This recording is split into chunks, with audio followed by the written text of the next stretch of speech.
दोस्तों हक़ मौजूद जी लतीफ़ जी अज़ीम रेबर साईं जी एम सैद। दोस्तों अॼु मंझंदि जे पर हैदराबाद जी पुलिस वॾनि अटालनि सां मुंहिंजे घर में जिबरी तौर ते दाख़िल थी, मुंहिंजे ॿारनि में, मुंहिंजे मासूम नियाणियुनि में दाख़िल थी हिकिड़ी ख़ौफ़ वारी हालत पैदा कई आहे। न रुॻो ख़ौफ़ वारी हालत पैदा कई आहे, पर मुंहिंजे भाउ मुख़्तियार मीराणी ऐं उन जे वकील पुट संसार मीराणी खे जिबरी तौर ते खंभे गुम कयो आहे, जंहिंजो हिन महिल ताईं को बि पतो न आहे। ऐं उन खां पोइ हिननि फेस 2 वारे घर ते बि चढ़ाई कई आहे ऐं उतां बि मुंहिंजो भाणेज मेराण मीराणी जे तलाश में जेको आहे उते पहुता। जॾहिं उहो हुननि खे न मिलियो त उन जे बदिले में इमरान मीराणी खे खयो वियो आहे, जेको हिनमहिल ताईं उहो बि मिसिंग आहे, हुनजो बि अञा ताईं को पतो न आहे।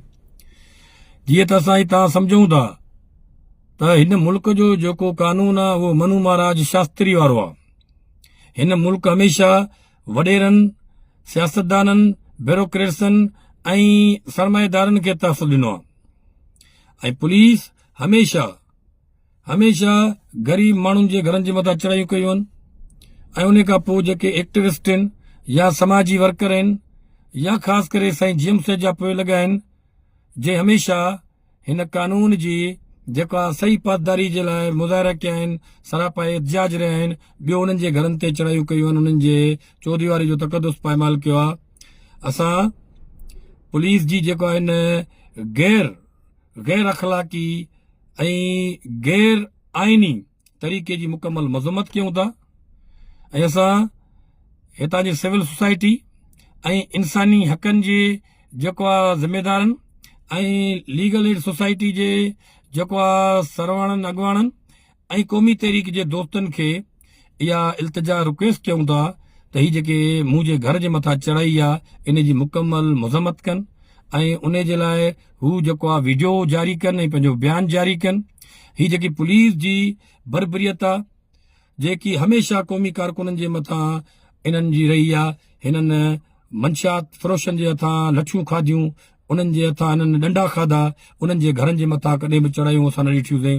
हिननि लैंड माफ़िया जे मथां जेको आहे कॾहिं चढ़ायूं कंदे हिननि खे हिमत कोन थी। हिननि हमेशह मंशियात फ़रोशनि जो तहफ़ुज़ कयो आहे, हिननि हमेशह लैंड माफ़ियाउनि जो तहफ़ुज़ कयो आहे। पुलिस जीअं त पंहिंजे असली फ़लसफ़े खां हटी करे हुन हिकिड़े जेको आहे पंहिंजे हथरादू फ़लसफ़े खे असांजे समाज में लाहे छॾियो आहे। उहो फ़लसफ़ो इहो आहे त हिते मंशियात जो कारोबार आम कजे, हिते कब्ज़ागिरी वारो माहौल आम कजे, हिते गुरोह बंदी वारो माहौल आम कजे, जंहिंजो असर सॼी सिंध में नज़र पियो अचे। हिननि वॾेरनि जी ताक़त सां, हिननि उहे ताक़तवर गुरोहनि जे जेको आहे पंहिंजे वसाहत सां उन्हनि खे हिकिड़ी कानूनी अख़्तियार ॾेई छॾिया आहिनि। हू राति जो ऊंदाहियुनि में कंहिंजे मथां हमला कनि, कंहिंजे घरनि ते कब्ज़ा कनि ऐं मंशातनि जा जेको आहे हिते डिपू आहिनि ऐं डिपू जेको आहे खोलनि, उन्हनि खां केरु पुछा करण वारो न आहे। ऐं पुलिस उन्हनि जी हमेशह साथारी रहंदी आहे ऐं साथारी रहंदी आई आहे।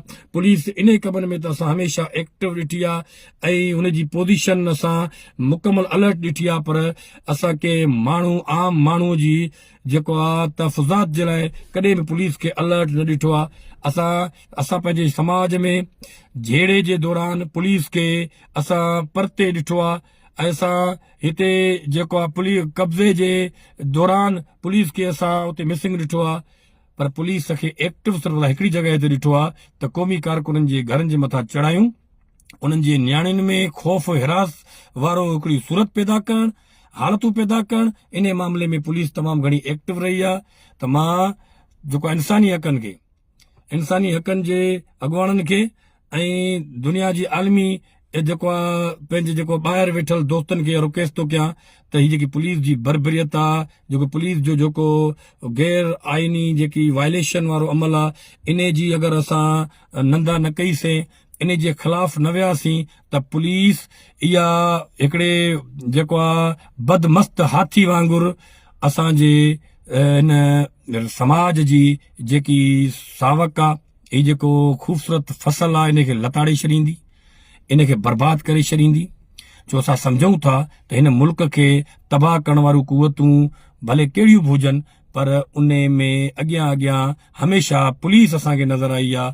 छो जो पुलिस उन्हनि जी वंगार वहंदे पंहिंजे उन हर उन अख़लाक़ी ऐं उन पंहिंजी ज़िमेदारी जेको आहे उन जेको आहे सोच खां हटी करे उहे पोइ कारवायूं ऐं शिदत पसंदि वारियूं कारवायूं असां पुलिस खे कंदे ॾिठियूं आहिनि। तंहिंजे करे त मां वरी रिक्वेस्ट थो कयां त जेको मुंहिंजे घर जे मथां चढ़ाई थी आहे, मुंहिंजा जेके अज़ीज़ रिश्तेदार मिसिंग आहिनि उन जे लाइ आवाज़ उथारनि ऐं असांखे जेको आहे हिन पुलिस जी बरबरीअत खां असांखे जेको आहे तहफ़ुज़ फ़राहम करण में मदद अदा कनि। जी